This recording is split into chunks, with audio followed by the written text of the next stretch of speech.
Salam əziz dostlar. Bugün çox vacib bir efirimiz olacaq. Bizim həmsöhbətimiz Norveçdən olan doktor Hacı Hacıyevdir. Hacı salam, xoş gördük. Necəsən? Salamlayıram, maestro.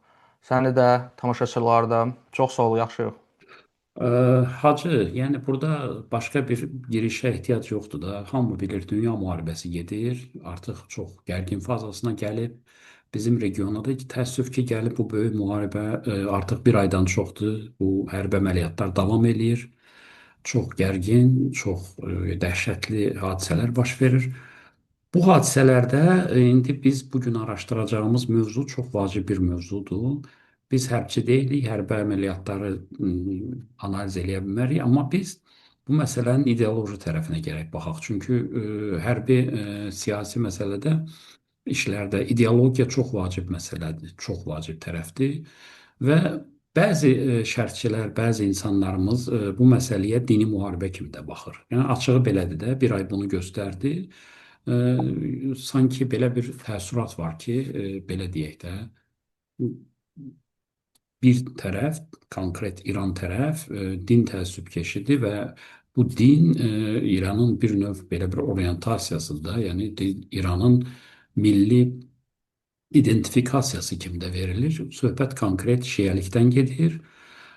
Bu məsələ çox vacib məsələdir. Biz bunu başa düşməliyik. Çünki biz bugün bu şiəliyin sırf metafizikası haqqında danışmayacağıq. Biz ümumiyyətlə belə deyək, hər ikimiz belə sekulyar insanıq da, Dünyavi, bəli. dünyəvi insanlarıq və bizə bu məsələnin sırf sosial, tarixi, hətta belə deyək, indiki müharibə şəraitində geosiyasi tərəfi maraqlıdır. Bu aspektdən biz gərək biraz çalışaq ki, bu məsələni tədqiq eləyək, analiz eləyək, bu məsələyə neytral mövqedən baxa bilək. Din doğrudan İranın sırf belə milli identifikasiyasıdır və İrana məxsusdur və bu belə deyək konkret bu şiəlik.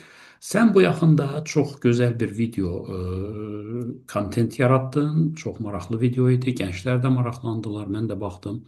Orada İranın yaxın tarixi təhlil olundu 20-ci əsr. Və sən bu 20-ci əsr tarixində əsasən bu şiəlik tərəfinə fikir verdin. Mən hətta sənə orada dedim ki, daha yaxşı olardı ki, orada sol aspekti də analiz eləyəsən. Tude partiyası, kommunistlər, liberallar, yəni bu da çox böyük bir tərəfi idi həmin o İrandakı baş vermiş inqilabın. Sən isə əsasən bunun dini tərəfini analiz eləməyə cəhd elədin. Bu çox maraqlıdır. Hacı, sən əvvəldən bir bu indi çalışaq bunu danışaq. Nədən sən məhz bu dini tərəfə üstünlük verdin və nədən indi bu müharibəni dini müharibə kimi mövqeləndirməyə çalışırlar? Bəzi adamlar, təhlilçilər, bizim vətəndaşların da bəziləri. Buyur hacı. Ə, bəli, ilk öncə onu deyim ki, burada belə qiymətləndirənlər, yəni çox da səhv eləmirlər. Burada əlbəttə ki, dini faktor Hı hı. rol oynayır. Burada sözsüzdür. Yəni bunu görmək üçün xüsusi optikaya gərək yoxdur. Amma məsələ orasındadır ki, bu klassik dini səlib müharibəsi deyil. Bu biraz başqa müstəvidə gedən Hı hı. münaqişədir. Və burada bir çox maraqlar toqquşub. Amma o məsələyə keçməmişdən öncə biz gərək bir balaca sxematik də olsa bir bu məsələnin ideoloji köklərinə, onun tarixinə ekskurs eləyə gərək. Və bunu etməzdən də əvvəl onu deyim ki, İran bizim üçün yad, başqa bir ölkə deyil. Əsla. İran, Xalqımızın bir hissəsi yaşayır orada. bəli, Yəni, bu böyük bizim hissəsi. həm etnikdən də daha çox bütün İranı götürürüksə, məzhəbi, dini kimliyimizin bir hissəsidir. Hı hı. İranla bizim dini kimlik birliyimiz var və bunu inkar eləmək bu yəni mümkün deyil.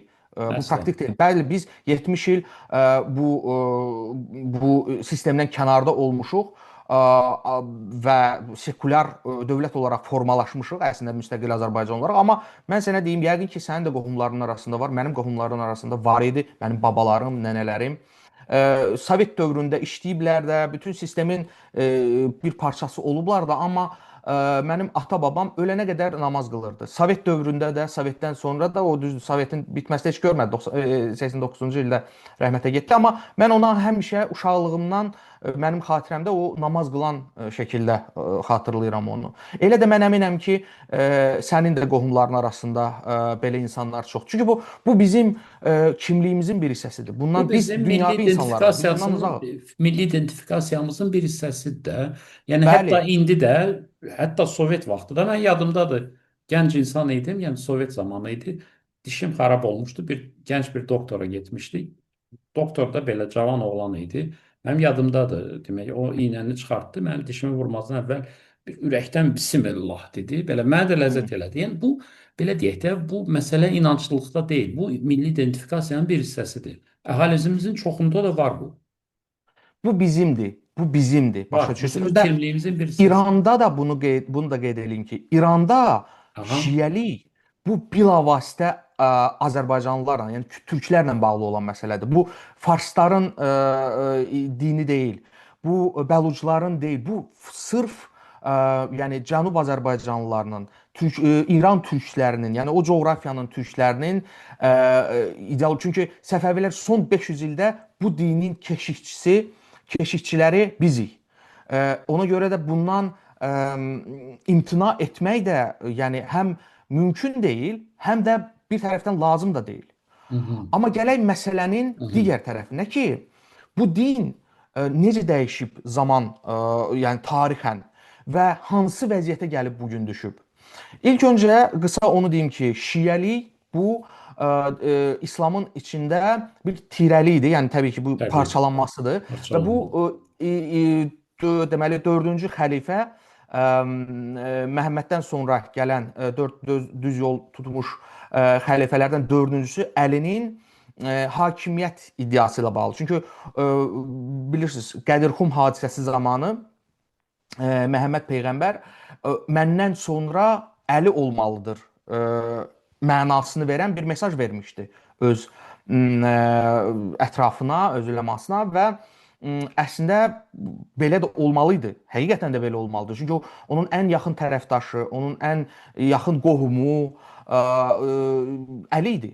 Amma bir sıra siyasi səbəblərdən onu hər dəfə hakimiyyətə yaxın buraxmırdılar və nəhayət onu 4-cü olaraq, 4-cü xəlifə olaraq o hakimiyyətə gəldi. Hakimiyyətdə də çox o qədər uzun sürmədi, onu öldürdülər. Bir məsum, yəni bir öldürülmə, qətl olayı baş verdi. Belə bir elə bil ki, şəhidlik məqamı formalaşdı.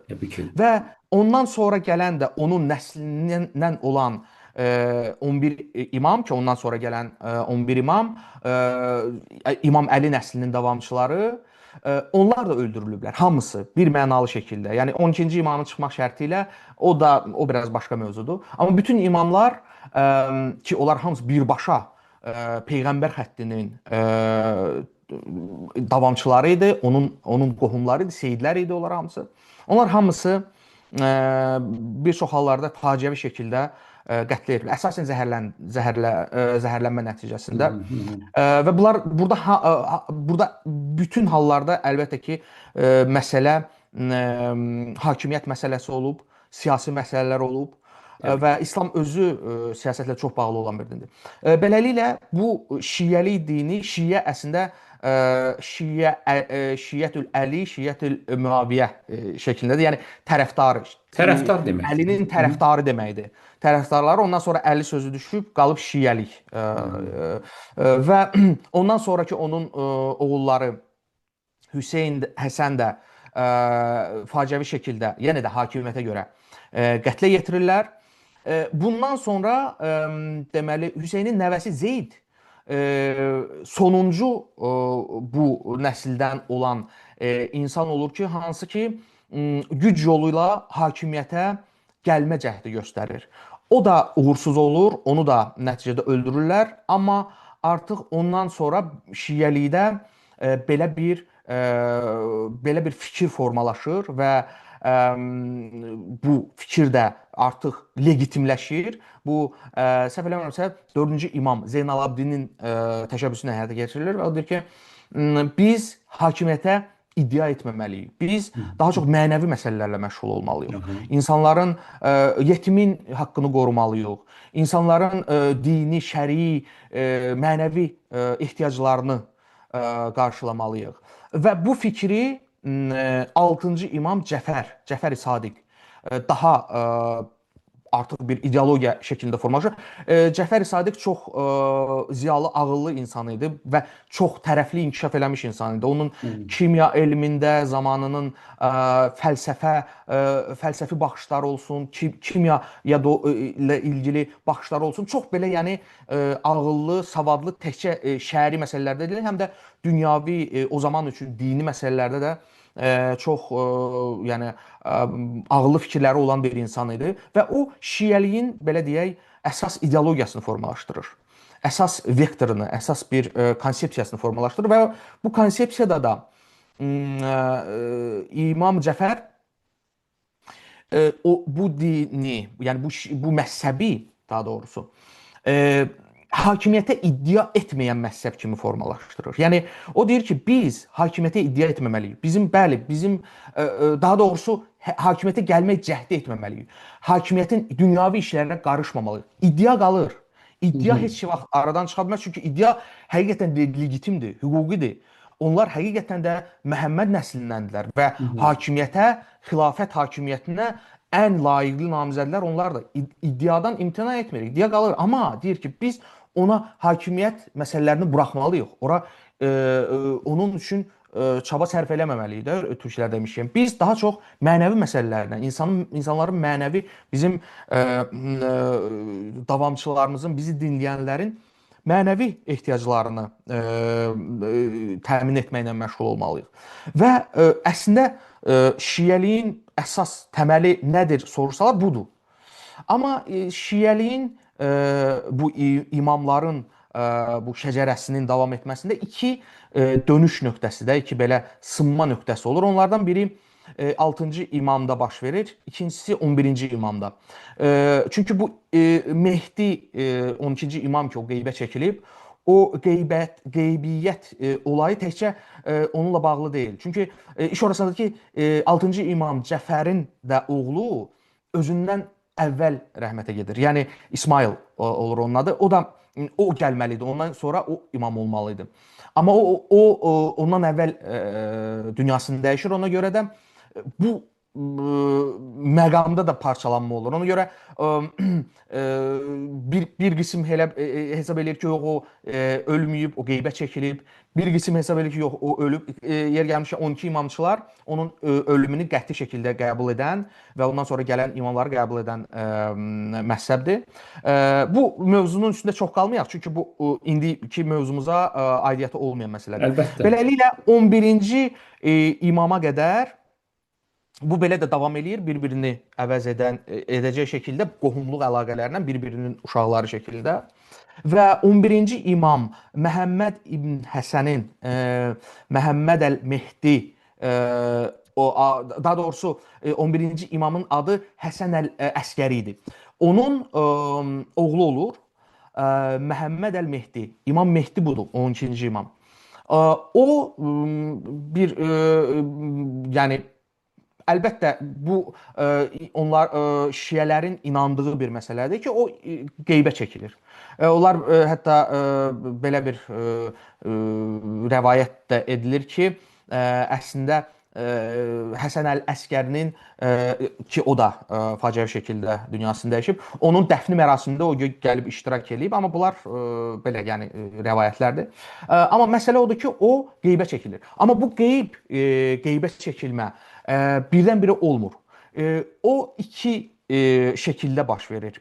İlk 70 ildə bu qeyabət kiçik qeyabət adlanır. Qeyabət-il Sura adlanır və bu dövrdə bu, yəni onun qeybə çəkilməsindən, ilk qeybə çəkilməsindən keçən 70 il ərzində 4 onun deməli nəbisi, yəni onun sözünü çatdıran insanlar vasitəsilə o ismarıcılar göndərir. Şiələrin suallarına cavab verir, fətvalar verir, hansısa məsələlərə aydınlıq gətirir.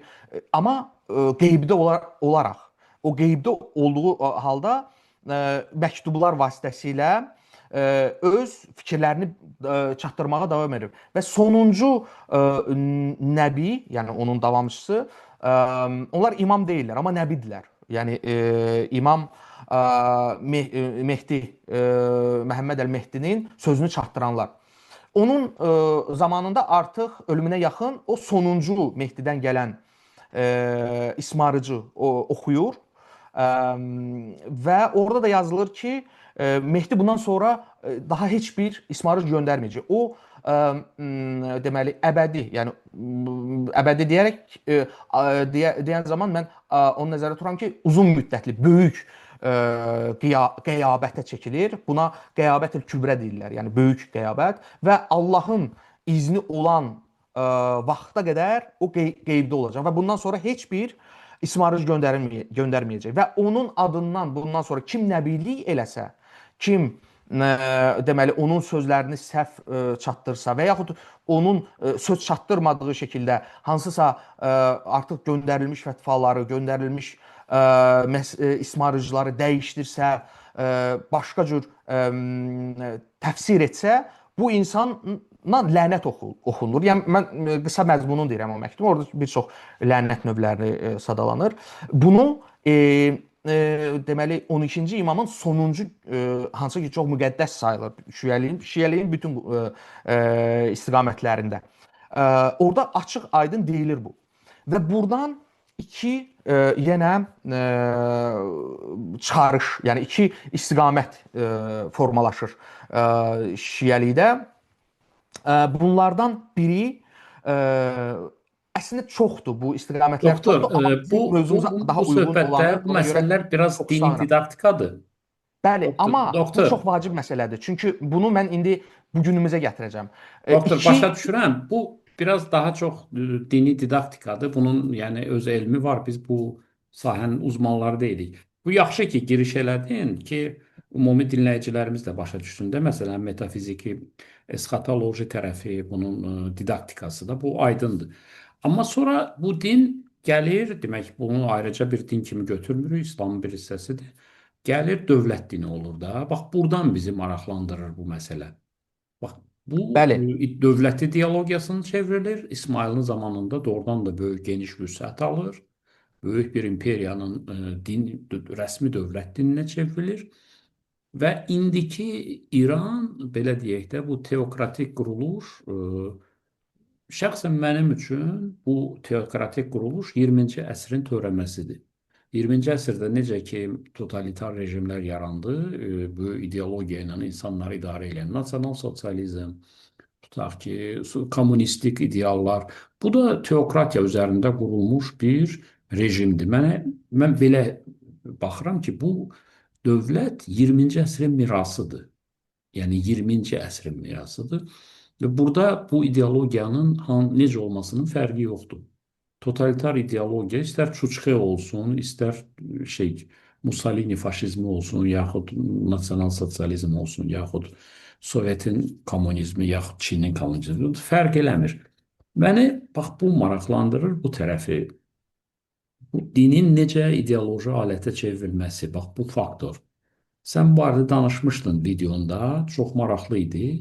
Və bu nə qədər qorxuludur bizim üçün də, yəni Azərbaycan olaraq, yəni bizim dövlətimiz çox da belə böyük bir dövlət deyil də. Bu regionda ola bilər ki, söz sahibi ola bilərik müəyyən çevrədə, amma İran çox böyük dövlətdir, 90 milyondur və onun o ideoloji təsiri daima müstəqil olan gündən bizə nüfuz eləməyə başlayıb. Və düzünürsəm, bu dinin yalnız İranın əlində bir alət olması o qədər yaxşı bir şey deyil. Çünki bu din İranın milli mənsubiyyəti deyil. Mən bunu demək istəyirdim. Bu din sırf İranın məxsus deyil. Vaxt sən yaxşı dedin onu ki, bizim bu dini gətirib İsmailin zamanında bu din hökmran oldu da, bu imperiyanın əsas. Necə olur ki, indi belə əks təsir olur? Bax, bunu da bilmək istəyirdim, hacı. Hı -hı. Onu deyim ki, Səfəvilər ilk Şiə dövləti deyildi. Yəni Şiəliyi dövlət Təbii səviyyəsinə gətirən Fatimilər var ilk idi, deyildi. bilirik biz. Fatimilər var idi. Ondan lap ilki lap İdrisilər idi. Var idi, var idi. Bəli, amma bu bizim Bu coğrafiyaya, imperiya bizə aid səviyyəsində olan mən deyirəm. Fatimilər bəli. imperiya deyildi də, bu imperiya idi bu. Bəli, bu Səfəvilər dönəmindən başlayır və bizə üçün daha aktual olan bu dönəmdir. Bu da 16-cı əsrin əvvəlidir. Amma bir mən fikrimi tamamlayım Və çünki və bunun və çox İsmayılın, vacib yəni həmin o imperiyanın bizə birbaşa aidiyyəti var. Bu tərəfdən də. bilavasitə, bəli, birbaşa aidiyyəti var. Birbaşa aidiyyəti var. Bu bizim bilavasitə kimliyimizlə bağlı olan bir dönəmdir, bir Əlbəttə. sülalədir. Və orada bir mən fikrimi çox Buyur. sxematik mən əslində keçirəm, əsas məqamları qeyd eləməklə. Bu 12-ci imam məsələsi ki, o sonuncu ismarıcında göndərir ki, məndən sonra daha ismarıcı olmayacaq. Bu çox vacib məsələdir nəyə görə? Ona görə ki, bu iki təlimin formalaşmasına səbəb olur şiəlikdə. Bunlardan biri əxbarilikdir, ikincisi üsulilik. Əxbarilik bu məsələ də 17-ci əsrin əvvəllərində bu formalaşmış bir fikirdir. Bu təlimə görə bu 12-ci imamın söylədiyinə əsaslanaraq onlar avtoritet kimi, yəni söz sahibi kimi və orientir kimi, yəni mənbə kimi baxırlar Qurana və Bəli. 14 məsum, yəni 14 burada nəzərdə tutulur 12 imam və bundan əlavə peyğəmbər, Məhəmməd peyğəmbər və Fatimə Zəhra. Bu 14 məsumun Əhl-i-Beyt ki, bunlar Əhl-i-Beyt adlanır. Bu Bəli. deməli 14 məsumun Əhl-i-Beytin hədisləri və həyatı. Bunlar ancaq əsas götürülür. Bir də Quran. Bundan başqa Təbii ki, başqa kitab. insanların, Bəli, kitab. yəni buna ictihad deyirlər. Onlardan sonra gələn, onları təfsir edən və yaxud onların sözlərə əsasında hansı fətvalar verən insanların fikirlərini onlar qəbul eləmirlər. Bundan imtina edirlər. Üsulilər isə bunun tərsidir. Onlar deyir ki, yox, şiəlikdə gərək həmişə bir imam olsun, sağ imam olsun, sağ insan olsun. Çünki hədislər müxtəlif cür yozula bilər, müxtəlif konotasiya ola bilər. Zaman dəyişir, hər zamana uyğun müəyyən fətvalar vermək lazımdır. Olan deməli hədis və ayələri zamanın gündəmə uyğunlaşdırmaq lazımdır. Bu üsuli təlimi bu gün daha çox geniş yayılmış təlimdir. Çünki əxbarilik 18-ci əsrin sonuna yaxın sadəcə bir əsr yarım davam edir. Bu Səfəvilər dövründə yaranır əxbarilik. Artıq Səfəvilərdən sonra bir müddətdə davam eləyir, amma artıq 18-ci əsrin sonlarına doğru Bəhbəhani adında bir üsuli müştəhid olur. Onun tərəfdaşlarından biri yerdə. Bunları rəsmən soyqırım törədilər bunlara qarşı. Bu əxbariliyi tamamilə demək olar ki, aradan qaldırır.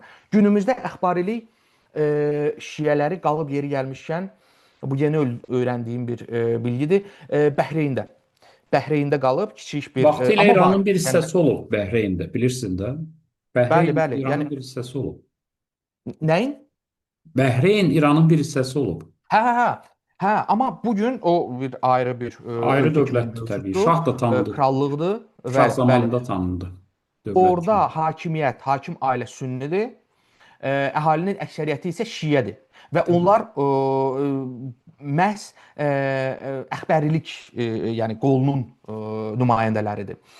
Digər amma şiəliyin böyük qismi onlar üsuli təliminə uyğunlaşıb və bu da iki əsas məktəbdir. Qum məktəbi və Nəcəf məktəbi. Bu iki məktəbdən daha köklüsü, daha əsaslısı o Nəcəf məktəbidir İraqda. Bu gün Təbii ki. onun O lideri vacib Sistanidir. mərkəzdir. Bəli və Nadir Şah dövründə ilk dəfə İrandakı bütün müştəhidlər də qovulur ölkədən. Çünki bilirsən Nadir Şah daha çox sünnilərlə yaxınlaşmağı istəyirdi, şiəliyi çox sünnili O yaxınlaşmaq və yenç din yaratmaq istəyirdi. Nadir istəyirdi İslamı birləşdirsin. bəli, Nadirin elə bir birləşdirmək istəyirdi. Bu cəhdi var idi. birləşdirmə cəhdləri həmişə uğursuz nəticələnir də. O ekumenizm heç vaxt alınmayıb. Təəssüf. Parçalanma asandır, birləşmək mümkün deyil demək olar ki. Və ona görə də onlar qaçırlar, əsasən mərkəzləşirlər Nəcəfdə. Amma ondan sonra Qacarlar dövründə ümumiyyətlə bu gün indi danışacağımız mövzu ki, vilayət fəqih məsələsinə gətirib çıxardıram. Aha, aha. Onun formalaşmasında, onun təmərkəzləşməsində daha çox rolu Səfəvilər yox, məhz Qacarlar dövründə olub. Çünki Qacarlar zəif sülalə idi və onların dövrünə müxtəlif münaqişələr təsadüf etmişdi. Rusiya ilə olan bir neçə müharibə hakimiyyəti zəiflətmişdi. Bunun üzərinə onu da gələk ki, onlar çox kökü olmayan bir ailədir və legitimlik axtarışındaydılar. Ona görə də onlar deməli Nadir Şah tərəfindən qovulmuş bu müctəhidləri İrandan təzədən geri çağırırlar.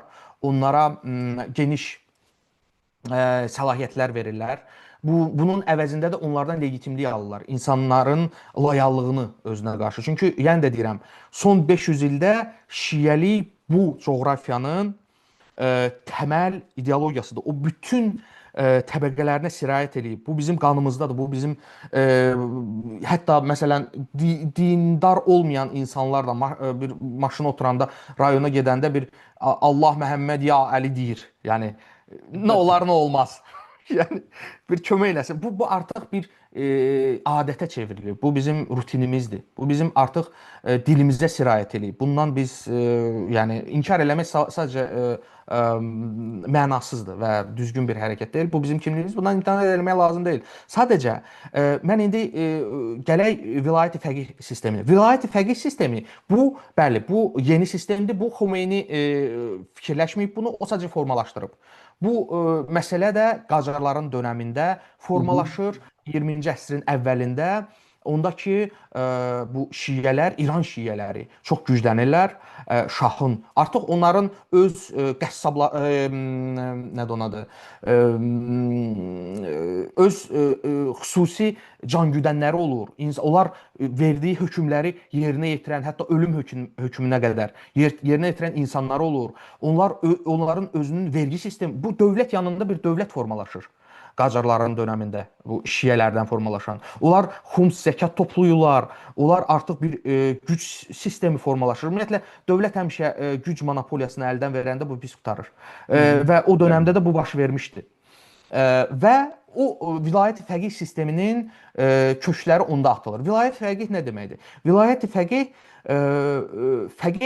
fiqh elminə yiyələnən alim, müctəhid ona deyirlər. Fiqh elmi də yəni İslam hüququ, İslam hüququ fiqhdir. Onu öyrənən, ona sahiblənən insan da fəqih adlanır. Vilayət isə bu qəyyumluq deməkdir. Yəni vəli qəyyumdur. Məsələn, türk dilində vəli, valideynə də vəli deyirlər. Elə valideyn sözü də oradan gəlir. Qəyyumluq, yəni bir qoruyucu. Və vilayət fəqih, yəni fiqhin İslam hüququnun qoruyucusu, onun deməli hökmlərinin qoruyucusu, ona nəzarət edən bir şəxsdir.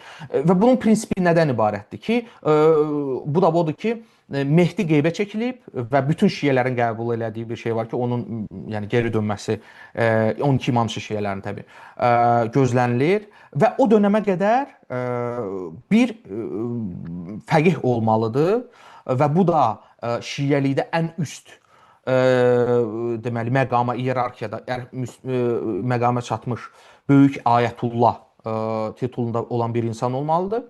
Və bu deməli bu fiqhin qoruyucusu olmalıdır. Söz sahibi olmalıdır. Amma iş orasındadır ki, həm Nəcəf məktəbi, həm Qum məktəbi bu təlimi qəbul eləyir. Amma vilayət fəqih sisteminin ondan qabaq mən əslində səhv elədim. Mərci təqlid terminini izah eləmək lazım. Mərci təqlid bu şiəlikdə ən üst məqamdır. Bu böyük ayətullah həm də mərci təqliddir. Mərci təqlid isə təqlid olunan insan. Bu yəni bu o qədər biliklidir, o qədər savadlıdır və hökm verəmək deməli hüququna malikdir ki, ona təqlid edilməlidir. Yəni o qərar verir.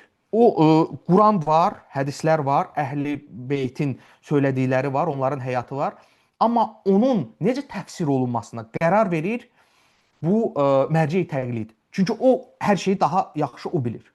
Və onun dediyinə qulaq asmaq lazımdır, təqlid eləmək lazımdır, onun həyatını təqlid etmək. Artıq bir ara mərhələ formalaşır. Yəni əgər məsələn əxbərilər deyirdilər ki, yox belə bir şey lazım deyil. Bizə lazım olan sualların cavabını yalnız Quranda, hədislərdə və Əhl-i-Beytin həyatında axtarmalıyıq. Bu bizə ara keçid mərhələ, onu təfsir edən adam lazım deyil deyirlərsə, üsulilər deyirlər ki, yox, burada mütləq bir sağ mərci təqlid olmalıdır, sağ böyük ayətullah olmalıdır, o təfsir eləməlidir. Burada da əslində, burada da qəbul oluna biləcək məqamlar var. Yəni əgər bu mərci təqlid, əgər bu ruhani, bu ayətullah bu məsələləri yalnız mənəvi müstəvidə saxlayırsa, bunu da qəbul eləmək olar. Amma Xomeyninin təlimi bu mütləq hakimiyyət ehtiva edən bir təlim idi. Çünki onun Totalitar belə bir hakimiyyət yox. Onlar vilayət fəqih sistemində o artıq əsas söz sahibi dövlətdə, əsas söz sahibi olur həmən bu ruhani mərci təqlid, əsas mərci təqlid. Bunun ən təhlükəli yanı budur. Yəni burada artıq birbaşa dünyavi hakimiyyətə iddia var. Hansından ki artıq deməli 4-cü imamın zamanından əl çəkilmişdi, imtina edilmişdi və şiəlik bir ideologiya, bir konsept olaraq deməli sekulyar əsaslarda formalaşmışdı. Yəni dövlətdən ayrı şəkildə mənəvi məsələlər üzrə fikir bildirmək, qərar vermək üstündə formalaşmışdı. Vilayət fəqih sistemi buna birbaşa zidd olan bir sistemdir. Yer gəlmişkən Nəcəf məktəbi ilə Qum məktəbini, yəni İraq və İran məktəbini, indiki Sistani və Xomeyni təlimini fərqləndirən əsas məsələ də budur. Vilayət fəqih sistemi. Başqa demək olar ki, orada ciddi bir fərqlər yoxdur. İkisində də deməli üsuli metodikası tətbiq olunur. İkisində də mərci təqlid fenomeni var. Mərciyə təqlid, yəni ona qulaq asmaq lazımdır. O təfsir eləyir. Amma Sistani deyir ki, yox, biz dövlət işinə qarışmayacaq. Və hətta bu deməli Səddam Hüseynin hakimiyyətdən devrilməsi, edamından sonra ki, İraq çox zəifləmişdi müharibədən sonra. Onların şansı var idi. Əslində hakimiyyəti götürə bilərdi. O da Xomeyni kimi hakimiyyətə gələ bilərdi. Özünü vilayət fəqih elan edə bilərdi. Onun əsasları da vardı. Amma onu eləmədi prinsipial olaraq. O onun prinsipial mövqeyi idi. İndiyə qədər də onu davam elətdirir. Amma burada təhlükəli məqam nədir? Vilayət mərci təqlid sistemində, yəni bu üsuli metodikasında hər mərci təqlid, hər böyük ayətullah ondan əvvəl gələn ayətullahın fətvasını dəyişdirə bilər. Onu ləğv edə bilər. Yeni fətva verə bilər. Bunun təhlükəsi odur. Yəni ona görə də Nəcəf məktəbi bugünkü gündə Sistaninin hesabına daha mötədil, daha yumşaq, daha qəbul olunan görünsə də, ondan sonra gələn məsələn böyük ayətullah tamam başqa bir sistem tətbiq eləyə bilər. Bunun ehtimalı azdır. Çünki o zaman artıq İran Qum məktəbi ilə onların arasında fərq aradan qalxacaq. O da əgər vilayət fəqih sisteminə keçsə. Amma yox deyil. Yox deyil. Ona görə də bu baxımdan ən ağlabatan, ən müasir və tətbiq olunması mümkün olan sistem Bəhreyndə mövcud olan əxbarilik ola bilər. Məsələn. Ona görə də, amma bizim ruhanilər, bizim din adamları, şiə din adamları ənənəvi olaraq təəssüf ki, Quma bağlıdırlar. Bu Qum məktəbi isə Xomeyni, onu da nəzərə almalıyıq ki, bu sistem bir praktik, tətbiqi şəkildə formalaşıb artıq Azərbaycanın, yəni bizim Azərbaycan Respublikasının İrandan ayrılmasından sonra. Yəni ona görə də həmən o sistem bilavasitə Azərbaycanın milli təhlükəsizliyi üçün təhdid təşkil edir. Və əgər biz bu sistemi davam elətdirsək, Qum vektorunu deməli dəstəkləməyə davam eləsək, bu indi əlbəttə Azərbaycanda hakimiyyət güclüdür, bu bir çox şey eləyə bilmirlər, amma bu həmişə belə olmaya bilər. Sabahları bir çox görürük də necə dünyada yaşayırıq, necə təhdidlər var, necə Çox doğru. Çox doğru. çağırışlar var və sabahları biraz zəifləsə, biraz resurslarımız azalsa, bu çox real, ciddi təhlükədir bizim üçün. Yo, Ona bu görə də heç bundan cür qəbul edilə bilməz ki, bizim inanclı insanlarımız, ümumiyyətlə inanclı kəsim ideoloji cəhətdən başqa bir dövlətə, olmasın İran başqa dövlət olsun, fərqi yoxdur, bağlansın. Bu ola bilməz. Bu yox, belə əlbəttə bağlansın, bu mümkün deyil, amma hansısa bir istinad nöqtəsi lazımdırsa, yəni istinad nöqtəsi şiəliyin içində olmalıdır. Müstəqil daha bir istinad sağlam nöqtəsi olsa, və bax sənin fikrin çox maraqlıdır Nəcəf məktəbi barədə. Nəcəf Sakral bir məktəbi var. mərkəz kimi o bundan geri Bəhreyn deyil. Bəhreyn prezidenti var. Yəni yox deyil və bunlar hamısı burada heç bir münaqişə yoxdur dini baxımdan, Əsla, şəri baxımdan. əsla. Onlar da şiədir. Onlar da, amma onların təcrübəsi daha sağlamdır.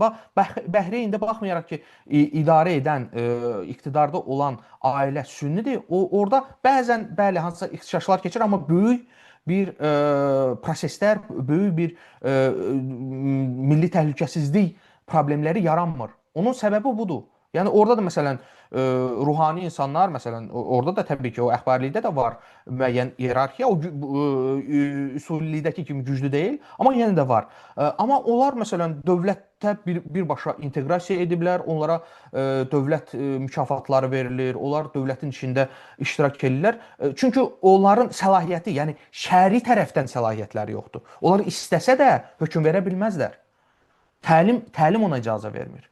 Doğru. Üsuli idarəsində də xüsusən də Xomeyninin gətirdiyi, formalaşdırdığı vilayət fəqih sistemində isə bu birbaşa dini diktatura Dini ideologiyasıdır. diktatura. Doğru sözdür. Bak, bu doğru söz. Ve Bəli, bu da dini dövlətin inanclı insanlarımız yani çoxu anlayır da bilir bunu. Yani bu dinin birbaşa İranın belə deyim də mülkiyyəti olması bu əsla həqiqətə uyğun bir fikir deyil. qətiyyən belə Doğru deyil fikir və deyil. bu İranla yenə də deyirəm, bu daha çox bizimlə, yəni türklərlə bağlı olan məsələdir. İran ad olaraq, yəni yeni bir fenomendir. 1935-ci ildə qoyulub bu ölkənin adı İran. Ondan qabaq bu müxtəlif dövrlərdə Qacarlar dövləti olub, Səfəvilər dövləti olub. Əfşarlar Səfəvilər də, olub. Qacarlar Müxtəlif da də Atabəylərdən bu yana Afşar, bəli, yəni əslində ondan da əvvəl Qəznəvilərdən bəri. Qəznə 1000 ildir ki, bu ölkə türklər tərəfindən idarə olunur. həqiqətən, həqiqətən. Və şiəlik deyəndə də bu şiəlik heç bir halda bu nə İranın, nə İraqın monopoliyasında ola bilməz. Bu bizim də kimliyimizin bir hissəsidir. Amma bizdə bu məsələ daha mütəhərrikdir. Çünki biz dünyəvi dövlətik. Bizdə dini rolu o qədər güclü deyil. Amma hansısa bir yönləri, vektorları formalaşdırmaqda da o baxımdan biz daha mütəhərrikik. Biz daha ingilislər demişkən flexible. Ona görə də bu məsələlərə məncə diqqət yetirilməlidir. Çünki bizim də Ayətullah artıq cavan adam deyil. Onun zamanla onda bioloji səbəblərdən və yaxud da hansısa başqa bir səbəblərdən dəyişəcək başqa bir həyatı. O yeni demək şeyx gələndə bu faktorlar mənə elə gəlsin nəzərə alınmalıdır. Bu məsələlər ciddi araşdırılmalıdır ki, bu uzun məqsədli təhdidlər yaratmasın Azərbaycan üçün. Çox doğru. Mən əslində Minnətdaram.